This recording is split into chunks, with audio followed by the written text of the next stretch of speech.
ನಮಸ್ಕಾರ ವಿದ್ಯಾರ್ಥಿಗಳೇ. NMMSನ ಪುನರಾವರ್ತನೆಯ 28ನೇ ಸಂಚಿಕೆಗೆ ನಿಮಗೆಲ್ಲ ಸ್ವಾಗತ. ಇವತ್ತಿನ ಸಂಚಿಕೆಯಲ್ಲಿ ನಾವು ಕೇರಳ ರಾಜ್ಯದಲ್ಲಿ ಈ ಸಲ ನಡೆಸಿದ NMMSನ ಮ್ಯಾಟ್ ಪರೀಕ್ಷೆಯಲ್ಲಿ ಕೇಳಲಾದ ಆಕೃತಿ ಶ್ರೇಣಿಗಳ ಕುರಿತಾದ ಕೆಲವು ಲೆಕ್ಕಗಳನ್ನು ಮಾಡೋಣ. ಈಗ ಮೊದಲನೇ ಲೆಕ್ಕ ನೋಡಿ. ಇಲ್ಲಿ ಮೊದಲಿನ 3 ಆಕೃತಿಗಳನ್ನು ಗಮನಿಸಿ 4ನೇ ಆಕೃತಿ ಯಾವುದು ಬರಬೇಕು ಅಂತ ನಾವು ಹೇಳಬೇಕು. ಸೊ ಇಲ್ಲಿ ಮೊದಲನೇ ಚಿತ್ರದಲ್ಲಿ ಇಂಗ್ಲಿಷ್ ಅಕ್ಷರಗಳನ್ನು ಕೊಟ್ಟಿದ್ದಾರೆ. ಸೊ ಹಾಗಾಗಿ 1-2 ಇಂಗ್ಲಿಷ್ ಅಕ್ಷರಗಳನ್ನು ತೆಗೆದುಕೊಂಡು ಮುಂದಿನ ಚಿತ್ರದಲ್ಲಿ ಅವುಗಳ ಸ್ಥಾನ ಎಲ್ಲಿದೆ ಅಂತ ಗಮನಿಸ್ತಾ ಹೋದ್ರೆ ಸುಲಭದಲ್ಲಿ ನಾವು ಇದಕ್ಕೆ ಮುಂದಿನ ಉತ್ತರ ಏನು ಅಂತ ಕಂಡುಕೊಳ್ಬಹುದು. ಸೊ ಹಾಗಾಗಿ ಇಲ್ಲಿ QS ಅನ್ನುವ 2 ಅಕ್ಷರಗಳನ್ನು ತೆಗೆದುಕೊಳ್ಳೋಣ. QS ಈ ತರ ಇದೆ. ಎರಡನೇ ಚಿತ್ರದಲ್ಲಿ ನೋಡಿದ್ರೆ QS ಯಾವ ತರ ಇದೆ? QS ಈ ತರ ಬಂದಿದೆ ಅಲ್ವಾ? ಹಾಗಿದ್ರೆ ಮೂರನೇ ಚಿತ್ರದಲ್ಲಿ QS ಈ ತರ ಹೋಗಿದೆ ಅಲ್ವಾ? ಹಾಗಿದ್ರೆ 4ನೇ ಚಿತ್ರದಲ್ಲಿ ಆಗುವಾಗ QS ಹೆಂಗ್ ಹೋಗ್ಬೇಕು?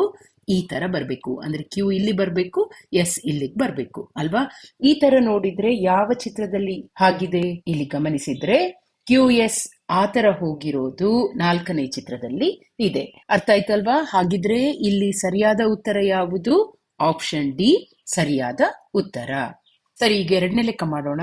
ಇಲ್ಲಿ ಆಕೃತಿಗಳ ಒಳಗಡೆ ಒಂದು ತ್ರಿಭುಜ ಹಾಗೂ ಒಂದು ವೃತ್ತವನ್ನು ಕೊಟ್ಟಿದ್ದಾರೆ. ಸೊ ತ್ರಿಭುಜ ಮತ್ತು ವೃತ್ತಗಳ ಸ್ಥಾನವನ್ನು ನೋಡಿಕೊಂಡು ಮೊದಲನೇ ಚಿತ್ರದಲ್ಲಿ ಅವುಗಳ ಸ್ಥಾನ ಎಲ್ಲಿದೆ ಅನ್ನೋದನ್ನು ನಾವು ಕಂಡುಹಿಡಿಬೇಕು. ಸೊ ಎರಡನೇ ಚಿತ್ರದಲ್ಲಿ ನೋಡಿ, ತ್ರಿಭುಜದ ಹಾಗೂ ವೃತ್ತದ ಸ್ಥಾನ ಈ ತರ ಬಂದಿದೆ ಅಲ್ವಾ? ಮೂರನೇ ಚಿತ್ರದಲ್ಲಿ ಹೆಂಗಿದೆ? ಮೂರನೇ ಚಿತ್ರದಲ್ಲಿ ಅದು ಈ ತರ ಹೋಗಿದೆ. 4ನೇ ಚಿತ್ರದಲ್ಲಿ ಈ ತರ ಇದೆ ಅಲ್ವಾ? ಹಾಗಿದ್ರೆ ಮೊದಲನೇ ಚಿತ್ರದಲ್ಲಿ ಹೇಗಿರ್ಬೇಕು? ಈ ಡೈರೆಕ್ಷನ್ ಅಲ್ಲಿ ಇರ್ಬೇಕು. ಅಂದ್ರೆ ಇಲ್ಲಿ ಹೇಗಿರ್ಬೇಕು? ಇಲ್ಲಿ ತ್ರಿಭುಜ ಇರ್ಬೇಕು, ಆಮೇಲೆ ಇಲ್ಲಿ ವೃತ್ತ ಇರ್ಬೇಕು. ಸೊ ಆತರ ಯಾವ ಚಿತ್ರದಲ್ಲಿದೆ? ಆಪ್ಷನ್ ಎ ಯಲ್ಲಿ ಆ ತರ ಚಿತ್ರ ಇದೆ. ಆದ ಕಾರಣ ಆಪ್ಷನ್ ಎ ಸರಿಯಾದ ಉತ್ತರ. ಅರ್ಥ ಆಯ್ತಲ್ವಾ? ಮುಂದಿನ ಲೆಕ್ಕಕ್ಕೆ ಹೋಗೋಣ. ಇಲ್ಲಿ ನೋಡಿ, ಚಿತ್ರದಲ್ಲಿ ನಮ್ಗೆ ಒಂದು ಚತುರ್ಭುಜದ ಒಳಗಡೆ 4 ಚಿಹ್ನೆಗಳನ್ನು ಕೊಟ್ಟಿದ್ದಾರೆ ಅಲ್ವಾ? ಒಂದು ವೃತ್ತ ಇದೆ, ಒಂದು ಬಾಣ ಇದೆ, ಒಂದು ಸಮಚಿಹ್ನೆ ಇದೆ, ಹಾಗೂ ಒಂದು ತ್ರಿಭುಜ ಇದೆ. ಈಗ ಇದರಲ್ಲಿ ಇದನ್ನು ಸುಲಭದಲ್ಲಿ ಮಾಡೋದಿದ್ರೆ ನಾವೇನ್ ಮಾಡ್ಬೇಕು? ಯಾವ್ದಾದ್ರೂ 2 ಚಿಹ್ನೆಗಳನ್ನು ತೆಗೆದುಕೊಂಡು ಅವುಗಳು ಯಾವ ತರ ಸ್ಥಾನ ಪಲ್ಲಟ ಮಾಡ್ತಿವೆ ಅನ್ನೋದನ್ನು ಗಮನಿಸಬೇಕು. ಹಾಗಿದ್ರೆ ನಾವೇನ್ ಮಾಡೋಣ? ಮೊದಲು ಇಲ್ಲಿ ವೃತ್ತ ಹಾಗೂ ಬಾಣದ ಚಿಹ್ನೆಯನ್ನು ಗಮನಿಸೋಣ. ಇಲ್ಲಿ ಎಲ್ಲಿದೆ? ವೃತ್ತ ಹಾಗೂ ಬಾಣದ ಚಿಹ್ನೆ ಈ ದಿಕ್ಕಿನಲ್ಲಿದೆ ಅಲ್ವಾ? ಎರಡನೇ ಚಿತ್ರದಲ್ಲಿ ಏನಾಗಿದೆ? ವೃತ್ತ ಹಾಗೂ ಬಾಣದ ಚಿಹ್ನೆ ಈ ತರ ಬಂದಿದೆ. ಮೂರನೇ ಚಿತ್ರದಲ್ಲಿ ಈ ತರ ಬಂದಿದೆ. ಹಾಗಿದ್ರೆ 4ನೇ ಚಿತ್ರದಲ್ಲಿ ಹೆಂಗ್ ಬರ್ಬೇಕು? ಈ ತರ ಬರ್ಬೇಕು. ಅಂದ್ರೆ 4ನೇ ಚಿತ್ರದಲ್ಲಿ ಇಲ್ಲಿ ವೃತ್ತ ಬರ್ಬೇಕು, ಇಲ್ಲಿ ಬಾಣದ ಚಿಹ್ನೆ ಬರ್ಬೇಕು. ಆ ತರ ಯಾವ ಚಿತ್ರದಲ್ಲಿದೆ? ಇಲ್ಲಿ ನೋಡಿದ್ರೆ ಆ ತರ ನಮ್ಗೆ ಆಪ್ಷನ್ ಸಿ ಯಲ್ಲಿ ನೋಡ್ಲಿಕ್ಕೆ ಸಿಗುತ್ತೆ ಅಲ್ವಾ?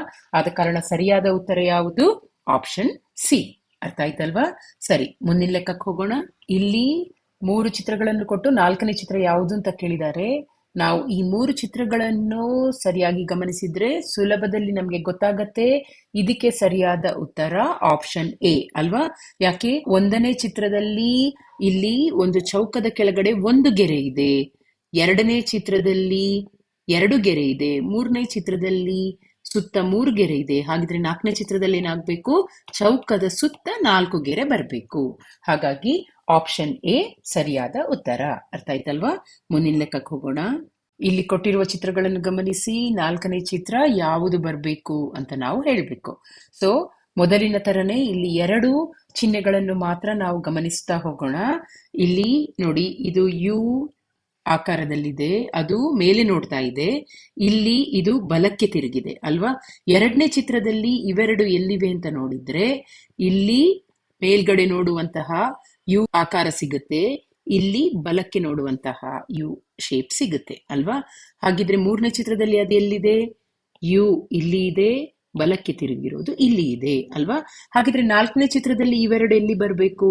ಈ ಜಾಗದಲ್ಲಿ ಬರಬೇಕು. ಅಂದ್ರೆ ಈ ಜಾಗದಲ್ಲಿ ಏನ್ ಬರಬೇಕು?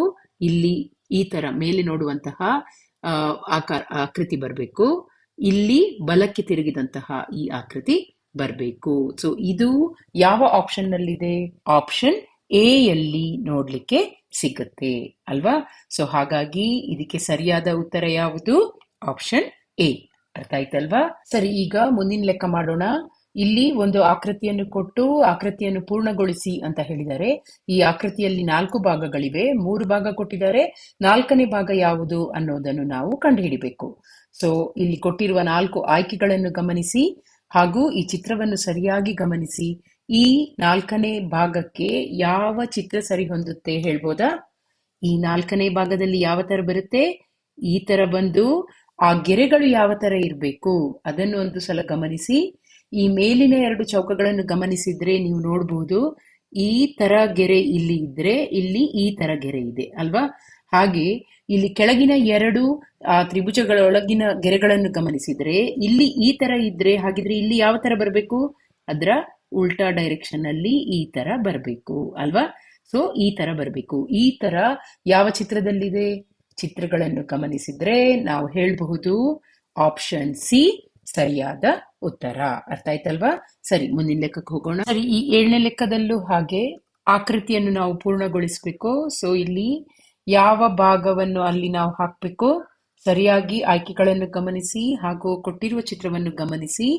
ಕೊಟ್ಟಿರುವ ಚಿತ್ರವನ್ನು ಗಮನಿಸಿದ್ರೆ ಮುಂದೆ ಅದು ಯಾವ ತರ ಬರುತ್ತೆ? ಇಲ್ಲಿ ಈ ತರ ಬಂದು ಈ ತರ ಬರಬೇಕು ಅಲ್ವಾ? ಹಾಗಿದ್ರೆ ಇಲ್ಲಿ ಯಾವ ಆಪ್ಷನ್? ಆಪ್ಷನ್ ಬಿ ಸರಿಯಾದ ಉತ್ತರ. ಅರ್ಥ ಆಯ್ತಲ್ವಾ? ಸರಿ, ಮುಂದಿನ ಲೆಕ್ಕಕ್ಕೆ ಹೋಗೋಣ. ಇಲ್ಲಿ ಕೊಟ್ಟಿರುವ ಚಿತ್ರ ಎಲ್ಲಿ ಅಡಕವಾಗಿದೆ ಅನ್ನೋದನ್ನು ನಾವು ಗುರುತಿಸಬೇಕು. ಇಲ್ಲಿ 4 ಚಿತ್ರಗಳನ್ನು ಕೊಟ್ಟಿದ್ದಾರೆ. ಆ 4 ಚಿತ್ರಗಳಲ್ಲಿ ಇಲ್ಲಿ ಕೊಟ್ಟಿರುವ ಚಿತ್ರ ಎಕ್ಸ್ ಯಾವ ಚಿತ್ರದಲ್ಲಿದೆ ಅನ್ನೋದನ್ನು ನಾವು ಗುರುತಿಸಬೇಕು. ಸೊ ಚಿತ್ರ ಎಕ್ಸ್ ಅನ್ನು ಗಮನಿಸಿ. ಇದು ABCD ಇಲ್ಲಿ ಕೊಟ್ಟಿರುವಂತಹ 4 ಚಿತ್ರಗಳಲ್ಲಿ ಯಾವ ಚಿತ್ರದಲ್ಲಿದೆ ಅನ್ನೋದನ್ನು ಹೇಳಬಹುದಾ? ಇಲ್ಲಿ ಸರಿಯಾಗಿ ನಾವು ಗಮನಿಸಿದ್ರೆ ಆಪ್ಷನ್ ಸಿ ಅಲ್ಲಿ ನಮ್ಗೆ ಚಿತ್ರ ಎಕ್ಸ್ ಅಡಕವಾಗಿರೋದು ಕಾಣಿಸುತ್ತೆ ಅಲ್ವಾ? ನೋಡಿ, ಈ ತರ ಬಂದು ಇಲ್ಲಿ ಹೀಗ್ ಬಂದು ಇದು ಎಕ್ಸ್ ಚಿತ್ರ ಅಲ್ವಾ? ಎಕ್ಸ್ ನಲ್ಲಿರುವಂತಹ ಈ ಚಿತ್ರ ಸಿ ಅಲ್ಲಿ ಅಡಕವಾಗಿದೆ ಅಲ್ವಾ? ಹಾಗಾಗಿ ನಮ್ಗೆ ಉತ್ತರ ಏನು? ಆಪ್ಷನ್ ಸಿ ಸರಿಯಾದ ಉತ್ತರ. ಸರಿ, ಮುಂದಿನ ಲೆಕ್ಕ ಮಾಡೋಣ. ಇಲ್ಲಿ 3 ಅಕ್ಷರಗಳ ಗುಂಪನ್ನು ಕೊಡಲಾಗಿದೆ. KZM LXP MVS. ಮುಂದಿನದು ಯಾವುದು ಅಂತ ಕೇಳಿದ್ದಾರೆ. ನಾವು ಒಂದೊಂದಾಗಿ ಇದನ್ನು ಗಮನಿಸೋಣ. ಮೊದಲನೇ ಅಕ್ಷರವನ್ನು ಗಮನಿಸಿದ್ರೆ ಕೆ ಇದೆ, ಎಲ್ ಇದೆ, ಎಂ ಇದೆ. ಹಾಗಿದ್ರೆ ಮುಂದಿನ ಅಕ್ಷರ ಯಾವುದಾಗಬೇಕು? ಎನ್. ಕರೆಕ್ಟಾ? ಎರಡನೇ ಅಕ್ಷರ ಗಮನಿಸೋಣ. ಝೆಡ್ ಇದೆ, ಎಕ್ಸ್ ಇದೆ, ವಿ ಇದೆ. ಹಾಗಿದ್ರೆ ಮುಂದಿನ ಅಕ್ಷರ ಯಾವುದಾಗಬೇಕು? ಹೇಗ್ ಮಾಡೋದು? ಇಲ್ಲಿ ABCD ಯನ್ನು ಹಿಂದಿನಿಂದ ನಾವು ನೋಡ್ಕೊಂಡು ಹೋಗ್ಬೇಕು.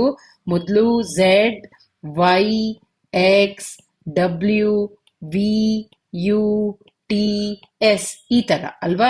ಇಲ್ಲಿ ಏನ್ ಕೊಟ್ಟಿದ್ದಾರೆ? ಝೆಡ್ ಇದೆ, ಆಮೇಲೆ ಏನಿದೆ? ಎಕ್ಸ್ ಇದೆ, ಆಮೇಲೆ ಏನಿದೆ? ವಿ ಇದೆ. ಹಾಗಿದ್ರೆ ಮುಂದಿನದು ಯಾವುದು? ಟಿ ಅಲ್ವಾ? ಹಾಗಿದ್ರೆ ಎನ್ ಆದ್ಮೇಲೆ ಇಲ್ಲಿ ಟಿ ಬರಬೇಕು ಅಲ್ವಾ?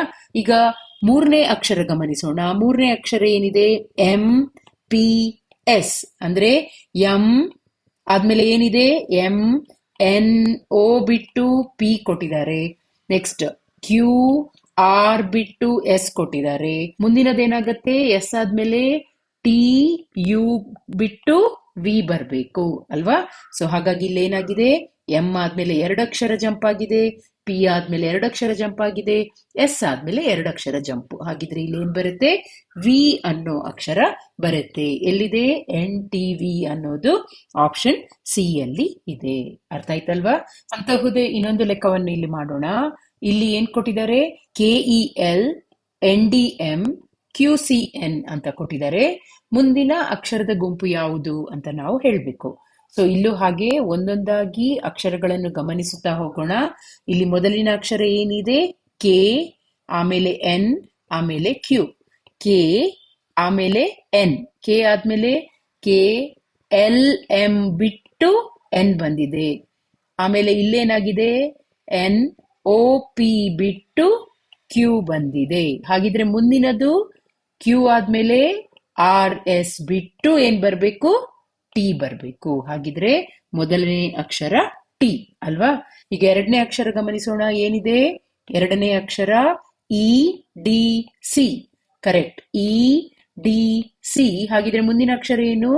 ಮುಂದಿನ ಅಕ್ಷರ ಬಿ ಅಲ್ವಾ? ಅವರೋಹಣ ಕ್ರಮದಲ್ಲಿ ಅಕ್ಷರ ಶ್ರೇಣಿ ABCD ಯಲ್ಲಿ ಅವರೋಹಣ ಕ್ರಮದಲ್ಲಿದೆ. ಆದ ಕಾರಣ ಇದು ಬಿ ಆಗತ್ತೆ. ಕರೆಕ್ಟ್. ಈಗ ಮುಂದಿನದ್ದು ಎಲ್ ಎಂ ಎನ್. ಮೂರನೇ ಅಕ್ಷರ ಏನಿದೆ? L M N. ಹಾಗಿದ್ರೆ ಮುಂದಿನ ಅಕ್ಷರ ಯಾವ್ದಿರ್ಬೇಕು? ಎಲ್ ಎಂ ಎನ್ ಓ ಅಲ್ವಾ? ಆದ ಕಾರಣ ಇಲ್ಲಿ ಓ ಬರುತ್ತೆ. ಸೊ ಉತ್ತರ ಏನು? ಟಿ ಬಿ ಓ ಎಲ್ಲಿದೆ? ಆಪ್ಷನ್ ಬಿ ಯಲ್ಲಿ ಇದೆ. ಅರ್ಥ ಆಯ್ತಲ್ವಾ? ಸರಿ, ಈಗ ಇವತ್ತಿನ ಸಂಚಿಕೆಯ ಕೊನೆಯ ಲೆಕ್ಕ ಮಾಡೋಣ. ಇಲ್ಲಿ I J K M N O R S T ಅಂತ ಕೊಟ್ಟಿದ್ದಾರೆ. ಮುಂದಿನ ಅಕ್ಷರದ ಗುಂಪು ಯಾವುದು? ಈಗ ಈ ಅಕ್ಷರದ ಗುಂಪುಗಳನ್ನು ಗಮನಿಸಿದ್ರೆ ABCD ಯಲ್ಲಿ ಕಂಟಿನ್ಯೂಸ್ ಆಗಿರುವಂತಹ ಅಕ್ಷರಗಳನ್ನು ತಗೊಂಡಿದ್ದಾರೆ ಅಲ್ವಾ? I J K 3 Akshara, M ಇಂದ ಸ್ಟಾರ್ಟ್ ಆಗಿರೋದು MNO 3 ಅಕ್ಷರ, ಆರ್ ಇಂದ ಸ್ಟಾರ್ಟ್ ಆಗಿ RST 3 ಅಕ್ಷರ ಅಲ್ವಾ?